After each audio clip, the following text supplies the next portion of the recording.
Assalamualaikum warahmatullahi wabarakatuh. Jumpa lagi di channel Dr. IT Bird Farm, channel yang konsisten membahas tentang rawatan murai batu lomba dan penangkaran dunia burung. Ketemu lagi ya teman-teman ya, yang belum subscribe silahkan subscribe terlebih dahulu agar tidak ketinggalan konten-konten yang nanti kita sharing ya, kita bagikan.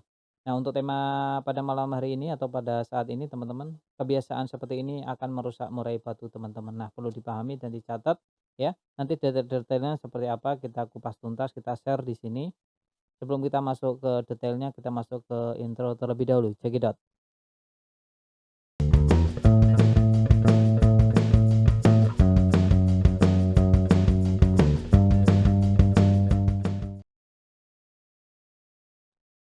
Untuk merawat murai batu tidaklah mudah ya teman-teman, makanya di sini ada tema yakni, rawatan seperti ini ya, kebiasaan seperti ini akan merusak murai batu. Nah ini kebiasaan apa saja, seperti apa yang nantinya akan merusak murai batu.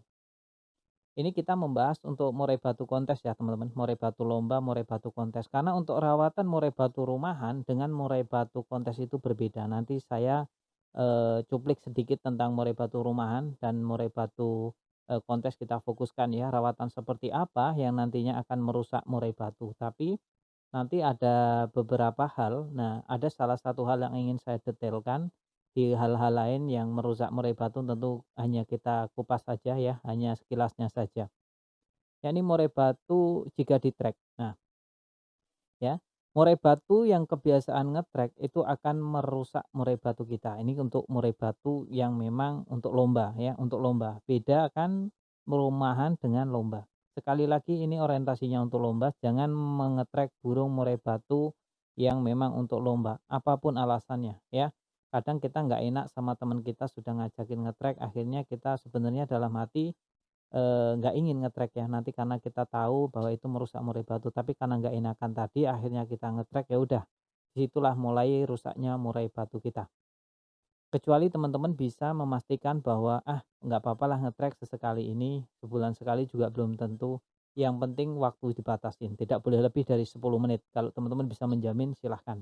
Tapi kalau tidak bisa menjamin kurang dari 10 menit mending jangan. Karena untuk nge-track murai batu itu asik teman-teman ya, bisa lupa waktu, kadang kita bisa ngobrol sampai berjam-jam itu nggak kerasa. Kalau kita ketemu sama sehobi lagi nge-track burungnya, terus lagi kita ngopi, wah enak banget itu ya. Enak banget, waktu pun terasa cepat. Tapi itu sebenarnya merusak murai batu kita. Banyak banget alasannya kenapa kita tidak boleh nge-track. Nah, ini kita sekilas saja nanti karena ini fokus ke hal-hal yang lainnya masih banyak sekali. Nanti kita ngejar durasi juga soalnya. Nah, lantas murai batu ini dalam penempatan ya diablak ngelihat dengan murai batu lain ya. Nah, ini tidak bagus. Nah, untuk murai batu lomba tidak bagus. Itu bisa berdampak buruk untuk burung murai batu. Ya, nah alasannya mungkin di konten selanjutnya. Lantas apa saja, yang ingin kita fokuskan adalah murai batu yang over lomba atau OL. Oh, murai batu over lomba bisa berdampak buruk dalam jangka panjang untuk murai batu kita. Mungkin saat ini masih prestasi terus belum terkalahkan, ya masih terus-terusan, tapi nanti setelah mabung itu bisa biasanya bermasalah dan itu trouble yang tidak bisa disembuhkan kecuali dengan penangkaran. Nah, itu nanti ada babnya lagi ya. Jadi saya sarankan untuk teman-teman jangan sembarangan ya. Jangan sembarangan untuk melombakan murai batu. Sebaiknya murai batu teman-teman sering-sering diistirahatkan 1 bulan sekali saja untuk lomba silakan. Karena ini mayoritas kebanyakan masih seminggu sekali dan saya lihat banyak banget ya murai rusak saja masih dilombakan. Contohnya yaitu dia ngejar lawan, nanti ngelowo, ngejar lawan ya. Nah itu kurang bagus atau hanya sebatas ngukluk. Wah ini hal-hal yang sangat negatif sekali. Terus yang paling kebiasaan kita yang paling buruk, nah ini faktor ini yang nanti akan kita bahas secara detail.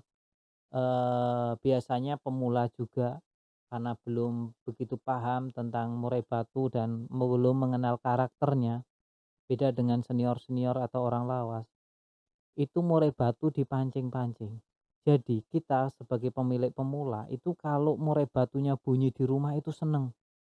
Malah seneng ya, beda dengan mayoritas senior, kalau burungnya bunyi di rumah malah dia kurang suka.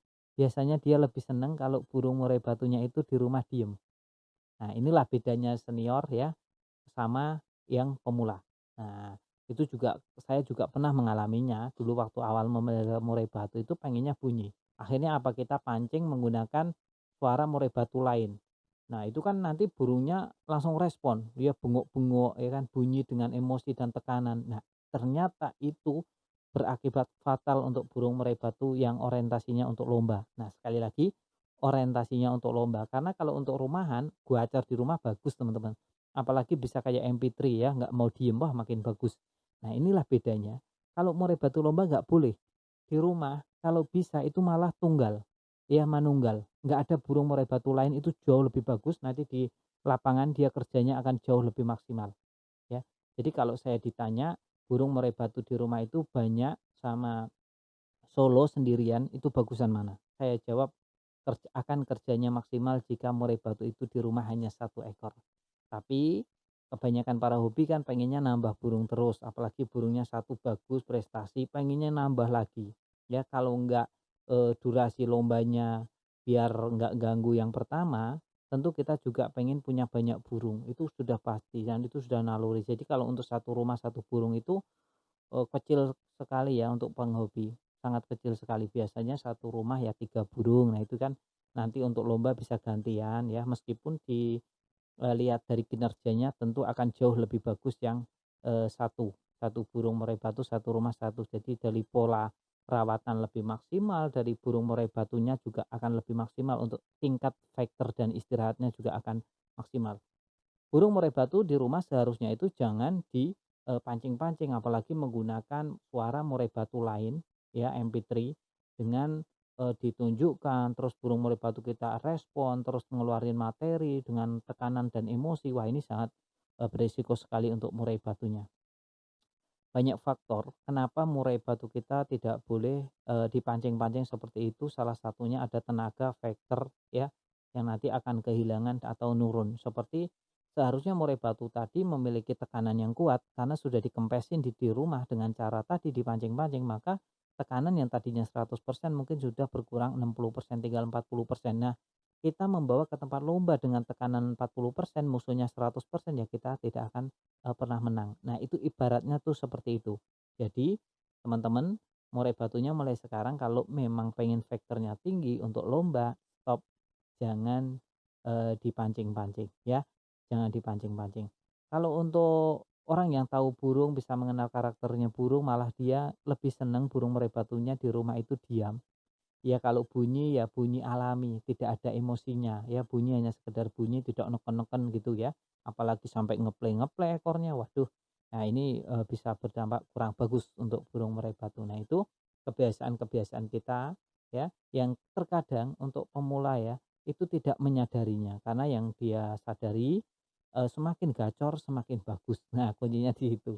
Padahal kalau untuk murai batu lomba atau murai batu kontes, di rumah itu sebisa mungkin, yang menjadi juara itu sudah ditentukan biasanya, dari rawatan. Dalam artian, di rumah bisa ngempet dengan settingan tinggi, di lapangan diharapkan langsung bongkar materi, kan gitu. Kalau di rumah udah kuar-kuar, di lapangan ya ngempos. Nah, logikanya seperti itu ya teman-teman ya.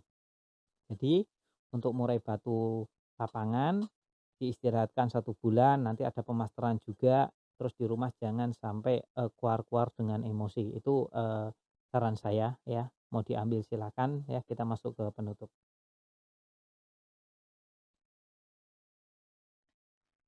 Perlu dicatat teman-teman sebelum kita mengakhiri video ini, bahwa video ini sebenarnya ditujukan untuk mereka agar lebih waspada untuk menjaga murai batunya. Tapi kembali lagi ke teman-teman semuanya, mau dijalankan silakan, enggak juga enggak apa-apa. Yang jelas saya cuma berpesan murai batunya dijaga baik-baik, jangan sampai rusak ya. Dan perlu dicatat juga setiap murai memang memiliki karakter yang berbeda-beda. Jadi setiap perawatan tidak perlu diperdebatkan antara satu dengan yang lainnya. Kalau cocok dijalankan, nggak cocok ditinggalkan. Jangan cuma sekedar membaca judul saja ya. Pahami isinya, tonton dari awal sampai detik ini. Bagi teman-teman yang menonton sampai detik akhir ini, saya kira tidak akan ada perdebatan lagi di kolom komentar. Salam sehat.